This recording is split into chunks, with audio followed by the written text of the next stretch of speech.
Sabe quando a gente chega num ponto de dor que parece simplesmente não ter saída?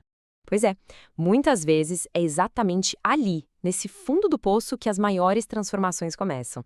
O filme A Cabana, de 2017, é uma alegoria visual fantástica sobre isso. E é ele que vamos usar hoje para decifrar passo a passo como os princípios da lei da atração se manifestam, não apesar da dor, mas, na verdade, através dela. E no centro de toda essa história existe um sentimento. Para o personagem principal, o Mac é um peso constante, algo que ele mesmo chama de a grande tristeza. E isso é bem mais que um luto, sabe? É a própria frequência que define o mundo dele. Ok, vamos mergulhar nisso. Porque, por mais estranho que possa parecer, é justamente essa tristeza avassaladora que vira o terreno fértil para uma mudança que ele nem sonhava ser possível. Na linguagem da lei da atração, essa agonia toda do Mac tem um nome técnico: contraste extremo. A ideia aqui é que não se trata de um castigo, mas sim de uma ferramenta que traz clareza. A dor fica tão intensa, tão específica, que cria um desejo igualmente poderoso pelo seu exato oposto. É um anseio profundo por paz, por respostas, por cura. E o universo, como sempre, responde à vibração emitida. O mundo ao redor do Mac é um espelho do seu interior, frio, isolado, como um inverno que nunca acaba. Cada pensamento de culpa, de dor, só reforça essa realidade. Só que, lá do fundo desse poço, nasce um pedido inconsciente, mas com uma força absurda, um verdadeiro foguete de desejo lançado, pedindo alívio. E é aqui que a história fica realmente fascinante. Porque a resposta do universo a um pedido tão intenso, olha, raramente é aquilo que a gente está esperando. Não acontece um milagre do nada. O que surge é um convite, uma nota, um bilhete misterioso chamando ele de volta para o epicentro de toda a sua dor, a cabana.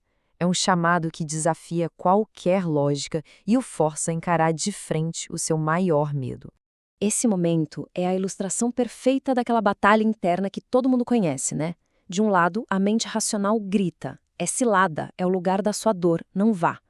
Do outro, tem aquele impulso mais sutil, a ação inspirada que sussurra que, por mais aterrorizante que pareça, é para lá que ele tem que ir para encontrar as respostas. E olha que incrível, no exato momento em que ele escolhe seguir essa inspiração, ir contra o medo, a realidade do lado de fora começa a refletir essa mudança interna.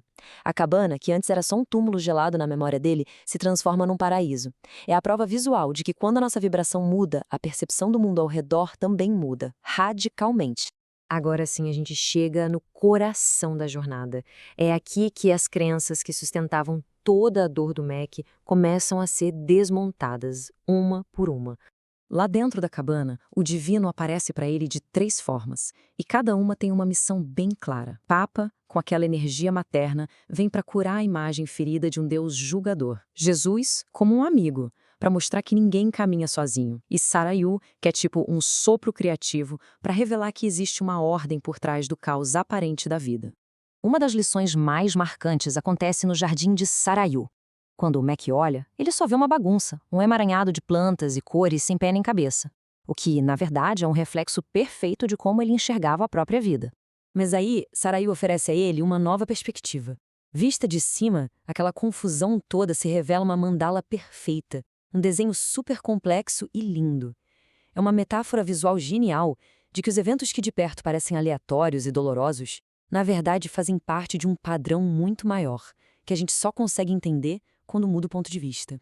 Só que essa reprogramação mental não estaria completa sem que ele enfrentasse o obstáculo mais pesado de todos, o fardo do julgamento.